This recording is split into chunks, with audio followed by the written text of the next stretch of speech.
Ya Allah, aku ingin jujur. Entah kenapa aku tahu sholat itu wajib, tapi aku tak melaksanakan panggilanmu ya Rob.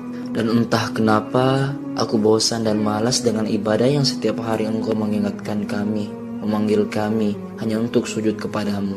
Ya Allah, sampai sekarang Engkau memberikanku nafas yang segar, jantungku pun berdetak tak henti, dan Engkau senantiasa memberitahukan kepadaku jalan menujumu ya Rob.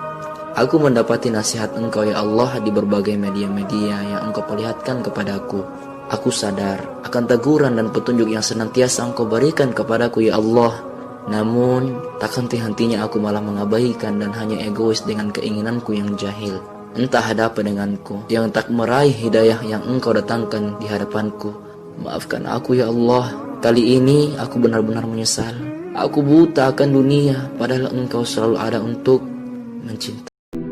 Dalam hidup ini memang akan sabar, satu ya diantaranya yang membuat kita sabar ketika kita secara syariat ya membandingkan dengan orang yang lebih pahit, dengan yang lebih getir cobaan hidupnya dibanding kita. Nah kita akan lebih sabar. Aduh, ada yang lebih pahit, ada yang tidak punya rumah, ada yang lumpuh, ada yang di tenda. Makin kita bisa melihat orang-orang yang lebih menderita daripada kita, itu kita cenderung akan lebih sabar dengan keadaan.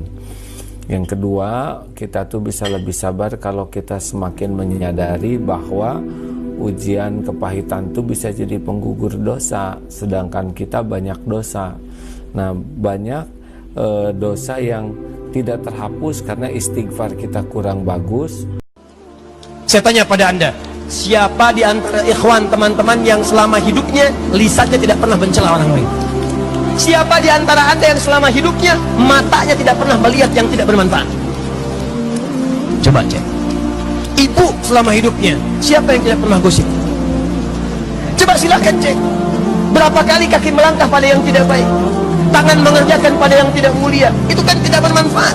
Dan Anda tidak merasa malu ketika ditanya berapa umurnya, Anda lantang menjawabnya 40 tahun. Padahal kalimat umur itu ingin memberikan pesan, selama 40 tahun ini kalau engkau diwafatkan oleh Allah sekarang, berapa manfaat yang sudah Anda ciptakan dalam kehidupan Anda. Bahkan Allah sering mengatakan, ayo banyak istighfar, ayo istighfar, bergegas istighfar. Jangan-jangan selama hidup itu banyak salahnya dibandingkan manfaatnya, banyak dosa dibandingkan pahalanya. Ayo istighfar, tobat.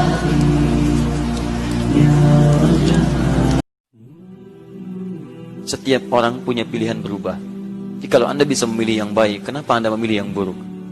Karena itu manfaatkan peluang itu sampai dengan nanti batas kehidupan terakhir kita. Apa batas kehidupan terakhir itu? Itu ketika ajal menjemput. Kita tidak bisa mengelak dari kematian, tapi kita bisa mempersiapkan diri meninggal dalam keadaan yang terbaik. Maka itu kata para ulama, jika Anda tergerak untuk berbuat maksiat, bayangkan seketika akan diwafatkan oleh Allah Subhanahu wa Ta'ala.